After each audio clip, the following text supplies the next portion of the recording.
Comme dans le bon vieux temps. Dans le bon vieux temps. Dans le bon vieux temps. Quand on parlait avec Yann seul, parle-moi de ça, ça va faire ça va être drôle, faire du bien. Juste de voir si on est encore capable, tous les deux, avec Jerry, de remplir 45 minutes de discussion, même plus. Notre chum Frank est où? Notre chum Frank, t'es en vacances? T'es en vacances 2 semaines. Il n'y a pas pris de vacances l'été, fait que là, il le fait. Là. Es-tu resté à la maison? Ben, un petit voyage on the side, c'est quoi? J'ai même pas demandé, mais en tout cas, pour l'instant, il n'y a aucune personnalité publique de décédé, fait que je pense qu'il est resté à la maison. Running gang. Il y a tout le temps quelqu'un de majeur qui décède pendant ses voyages. Ben, pendant les vacances, on dirait que dans les vacances de beaucoup de monde, quand tu arrêtes, il y a toujours quelque chose d'exceptionnel qui se passe. Il y a toujours de. Voyons, ciboire. Pourquoi ça arrive là? Je commence mes vacances le vendredi à 3 h. Samedi, 7 h, il arrive de quoi de big. Tout. Lui, il était, le running gag, il était allé à Londres pendant que la reine est décédée. Oh! On s'est tout le temps dit c'est attention. Quoi de neuf à part ça? Qu'est-ce que tu as jasé? Qu'est-ce que tu as jasé cette semaine, Adam? Ben écoute, le rapport qui est sorti hier, moi j'ai foutu un peu à marde dans notre podcast aujourd'hui, dans le sens que je sais qu'il y a beaucoup de gens dans notre équipe politique qui sont en faveur de ce type de loi-là, de dire là, les signes religieux, on les enlève dans les CPE, les éducatrices en CPE, des trucs comme ça. On veut que les étudiants au cégep dévoilent leur visage, ainsi de suite. Moi, j'ai un malaise avec ça pour plusieurs raisons. C'est pas une loi présentement qui est présentée, c'est un rapport qui a été déposé. Soyons honnêtes. Mais j'ai un malaise. Première des choses, c'est que c'est tout le temps un écran de fumée. Le Québec a une facilité à tomber dans les débats sur les foulards comme c'est pas possible, alors qu'on a des problèmes qui sont criants. Tu sais, je veux dire, présentement, là, c'est la rentrée scolaire. On vient tout juste de recevoir la liste de professeurs des enfants, puis il en manque un dans une case à quelque part. Il y a encore une fois un cours qui va se dérouler sans enseignant pour commencer l'année. L'année passée, ça avait duré 1 mois et demi pour un de mes fils. Là, tu es là, tu dis ça, c'est comme vraiment important. Oui, ça, c'est big. Il y a beaucoup de femmes présentement qui n'ont pas de place en garderie pour un enfant de 1 an ou même quasiment 2 ans, donc ils restent à la maison à cause qu'ils n'ont pas de place en garderie. La garderie, garderie en passant, là. C'est sûr qu'en vieillissant, nos cercles d'amis, ça change, mais en vieillissant encore plus, là, c'est les enfants de nos amis qui ont des enfants. Et ça, c'est un des plus gros bugs. Là, en ce moment, il y a beaucoup de jeunes qui sont obligés de payer aux alentours de 65 à 75 $ par jour pour faire garder leurs enfants. C'est... Et plus personne, tout le monde, dans la tête de beaucoup de gens, c'est un problème réglé. Il n'a jamais été aussi gros. Pas compliqué. Exactement. Tu as raison de le dire que vu qu'on vieillit, on a tendance à moins s'en occuper. Donc, je me rappelle, il y a 10-12 ans, quand c'est mes enfants à moi qui étaient en garderie, ben, je veux dire, j'étais un peu ton chroniqueur qui te mettait au fait des grèves potentielles de ce côté-là. Mais là, effectivement, on se distance en âge de ces enjeux-là. On sait juste que c'est réel, on en entend parler un peu. Mais quand tu ne le vis pas directement, tu ne le sais pas. Mais présentement, effectivement, les jeunes ont beaucoup de difficultés à rester sur le marché du travail à cause de places en garderie. C'est un enjeu qui est réellement majeur. Et est-ce que je peux rajouter quelque chose? C'est que notre société québécoise, avec notre fiscalité, je l'ai dit souvent, mais je veux le répéter pareil, c'est que, puis je sais qu'il y en a qui jugent ça, là, les Américaines, quand ils ont des enfants, ils en ont 2-3 collés puis ils restent à la maison. OK? Il y en a qui trouvent ça, rétrograde, c'est d'une autre époque. Mais ils peuvent le faire. C'est pas le point. Le point, c'est qu'ils peuvent le faire. Voilà. Oui, ils peuvent. Il y a moyen de le faire. Nous, ici, contrairement à mes parents, à un moment donné, ma mère a arrêté d'enseigner parce qu'on a eu deux jumelles plus tard. Puis c'était serré, là. Je dis pas que c'était pas serré, mais dans cette époque-là, dans les années 70, début 80, malgré l'économie très difficile de cette époque-là, c'était possible pour les coûts que... Bon, il y a eu l'inflation de 81-82, là, je comprends, là, mais je veux dire, c'était encore possible. Il y avait beaucoup de mères à la maison dans les années 70 et les années 80. Par après, c'était quasi impossible. C'est quasi impossible que les deux... D'avoir une maison, d'être capable d'arriver, de bien manger avec un salaire, puis que la mère décide de rester à la maison pour élever ses enfants pendant quelques années, c'est maintenant impossible avec le coût de la vie. Il faut le dire, ça. Faut le dire. Puis ça finit par avoir des impacts sur la natalité aussi. Je veux dire, le fait que les familles ont de la misère à s'acheter une maison, ça a un impact. Mais le fait aussi, tu sais, je veux dire, là, la femme regarde sa carrière devant elle, puis elle dit, mettons qu'on embarque dans le cycle de la vie, puis on a notre premier enfant demain matin, je vais prendre un retard de carrière important si je dois rester 2 ou 3 ans à la maison.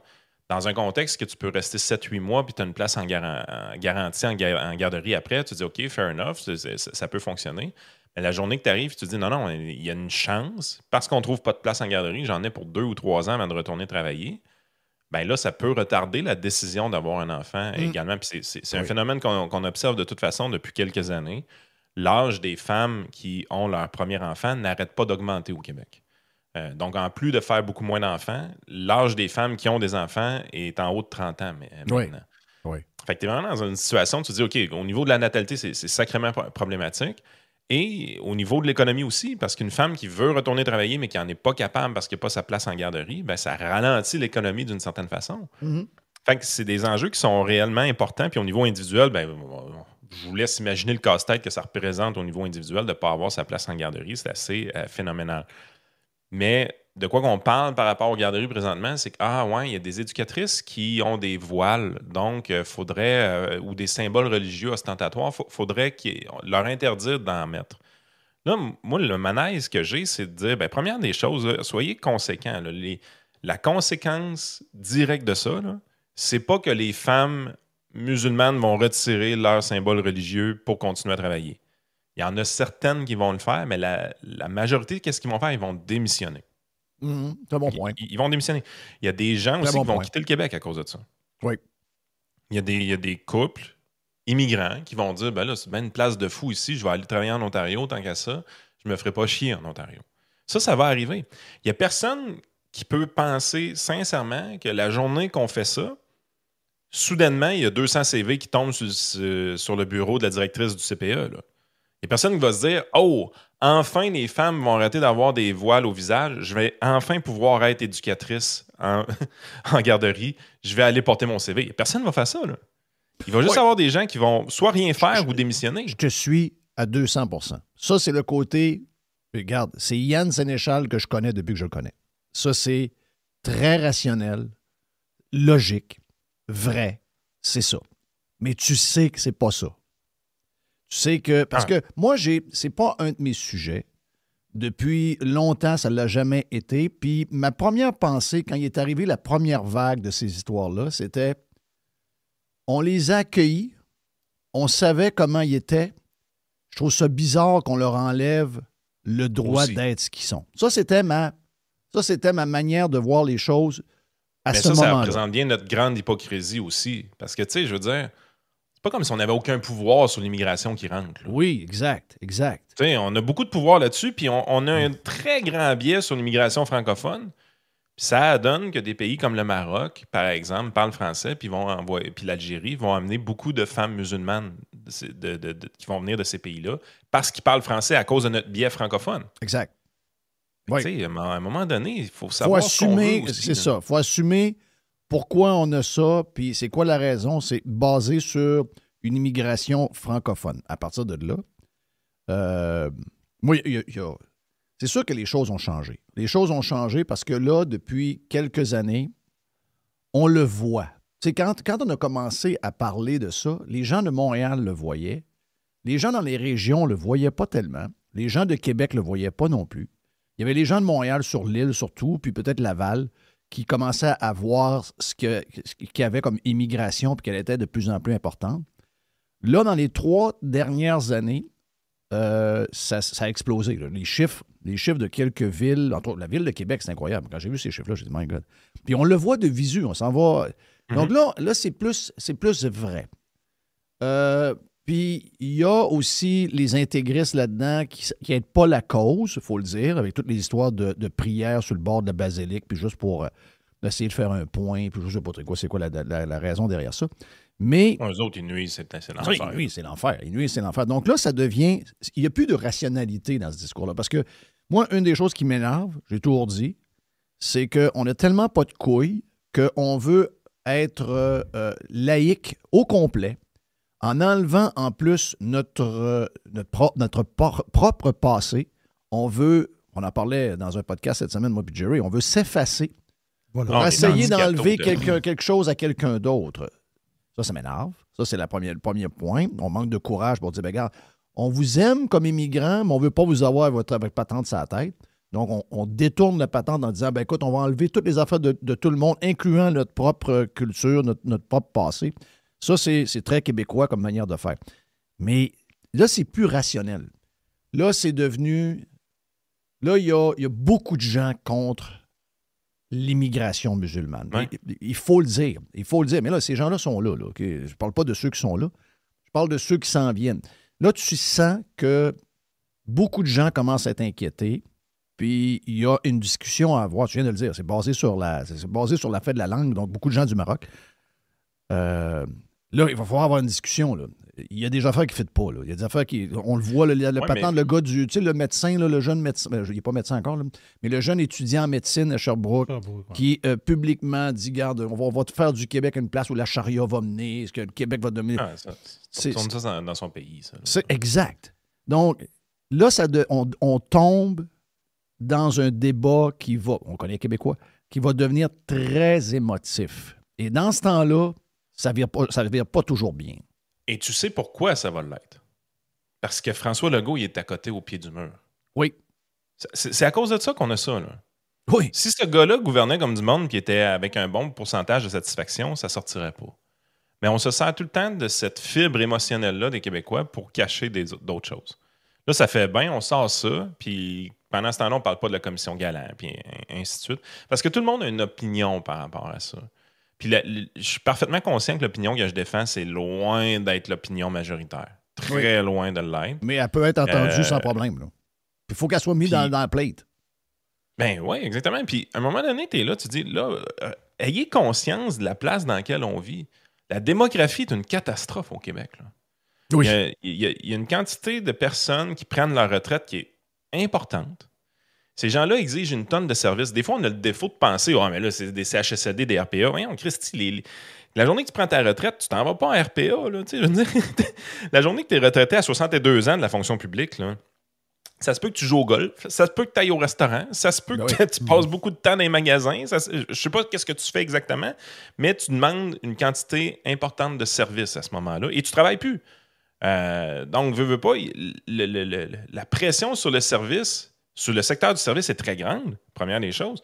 Deuxième des choses, les travailleurs actifs qui sont encore là, les Québécois de souche qui sont présentement sur le marché du travail, les jobs qui sont créés depuis un bout de temps, c'est tout par le gouvernement ou presque. Depuis 2018, ce gouvernement-là, Legault et le gouvernement Trudeau également, / Carney, engagent comme c'est pas possible. Exact. Fait que sur le marché du travail, c'est extrêmement difficile de trouver des employés à cause de ça.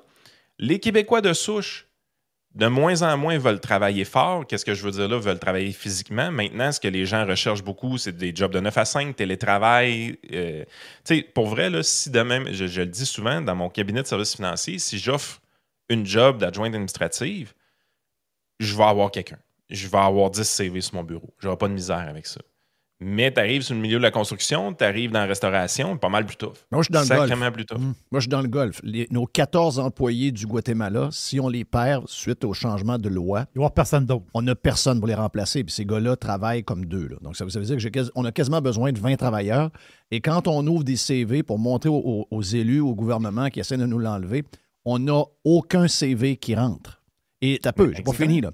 Les employés qui nous restent, qui sont de souche québécoise, ce sont des gens, des messieurs qui sont là avec nous autres depuis longtemps, qui sont maganés physiquement. Là. Ils sont rendus à 66, 67, 68 ans. Ils font ça parce qu'ils aiment ça. Mais je les vois sortir du kart de travail avec le pelle en train de boiter, puis tout, c'est des jobs. Donc, on va les perdre, eux autres. Là. C'est la fin. Là. Il reste quelques années avec eux. Donc, ça va être un problème majeur. On va avoir un champ de patates. Mais, quand je parle de ça, j'ai des gens qui me disent « Oh, Chris, il y a des Québécois qui vont prendre la job. » Non, il n'y a pas de Québécois qui vont prendre la job. Non, ça n'arrivera pas. Après ça, c'est pas vrai qu'on... On fera des bébés. On n'en fait pas de bébés.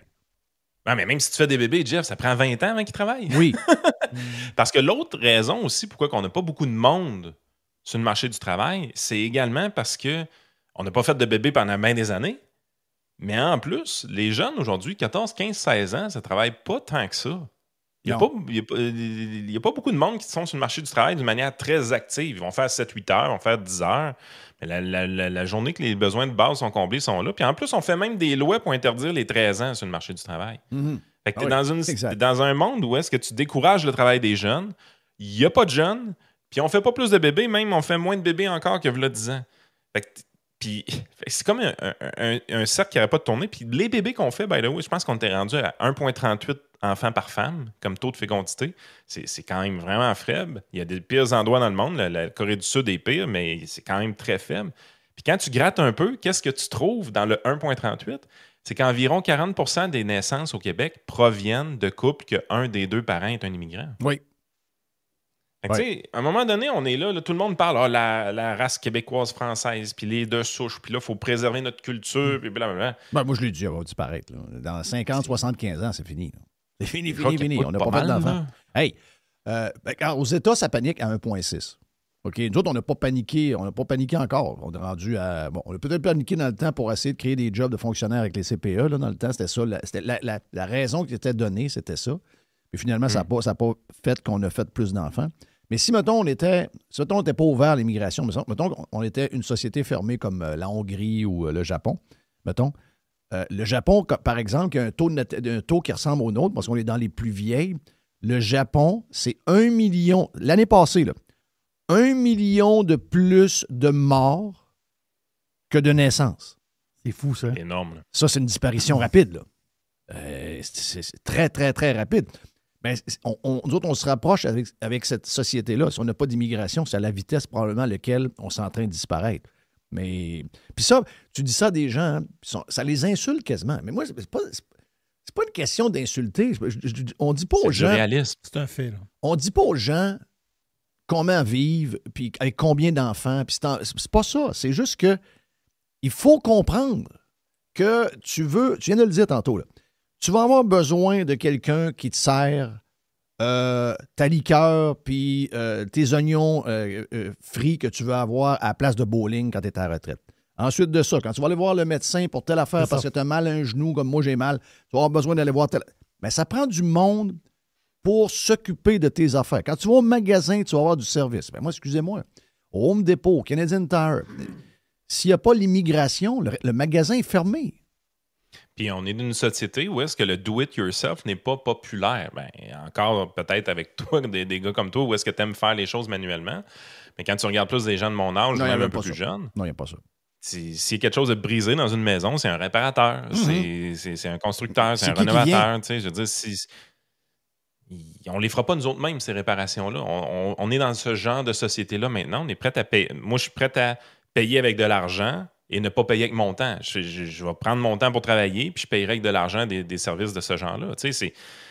La société a changé aussi de ce bord-là. Mais à un moment donné, c'est juste de faire appel un peu à du réalisme. Tu es là, tu te dis, on est une place qui fait bon vivre dans le monde, où est-ce que les gens veulent venir s'installer ici. Clairement, on est un meilleur pays que bien d'autres endroits dans le monde. Ça nous donne le choix des cadeaux, mais on ne fait pas payer personne pour venir ici. C'est peut-être ça aussi le problème. Moi, je pense qu'on pourrait peut-être faire payer les gens pour venir ici. Ça, c'est une de mes opinions. Mais bon, on ne fait pas payer personne. On ne les fait pas payer en dollars le fait d'obtenir une résidence permanente ou une citoyenneté canadienne. Fait que comment on les fait payer si on ne les fait pas payer en dollars? On les fait payer en temps d'attente. Fait qu'on a créé des fils interminables de gens qui veulent rentrer au pays. Puis là, on a demandé à des fonctionnaires avec toutes sortes d'influences politiques de déterminer qui doit rentrer, qui ne doit pas rentrer éventuellement dans ces files d'attente-là. C'est quoi qui est si compliqué et si long? C'est quoi? C'est le nombre? C'est quoi qui fait que ça ne roule pas? La bureaucratie. Ben, la bureaucratie, la quantité de paperasse qu'on demande, ça c'est définitif. Le fait que les politiciens changent les règles sans arrêt. Je veux dire, Justin Trudeau a joué dans les règles d'immigration sans arrêt, comme ça n'a pas de sens. La double réglementation qu'exige le Québec, parce que quand tu veux immigrer en Alberta, tu fais juste affaire avec le gouvernement fédéral, mais ici, tu fais affaire aussi avec le gouvernement provincial. Il y a un ministère de l'immigration au niveau du provincial également. Fait que ça, c'est un dédoublement de facteurs qui est assez important. Puis, il y a des grands non-dits aussi. L'immigration qui cause principalement les problèmes qu'on nous parle, les gens pensent que c'est l'immigration des travailleurs. Pas vraiment. L'immigration qui fait en sorte qu'on manque de logement un peu ou des affaires de même, là, c'est la temporaire. Mais pourquoi cette immigration-là temporaire crée des problèmes? Parce qu'on fait rentrer une tonne d'étudiants, ou on faisait rentrer une tonne d'étudiants présentement au Québec puis au Canada. Pourquoi c'est comme ça? Parce qu'on a gardé nos frais de scolarité tellement bas dans les universités pendant tellement longtemps qu'ils ont déployé comme moyen d'avoir un peu plus de financement, de faire venir des étudiants étrangers dans leur université. Oui, c'est une business, c'est une grosse business. Hey, gros débat, gros sujet, gros débat. Vous avez eu les premières minutes de ça. Si vous en voulez encore 50 minutes de plus, allez vous abonner sur radiopirate.com pour la version Prime.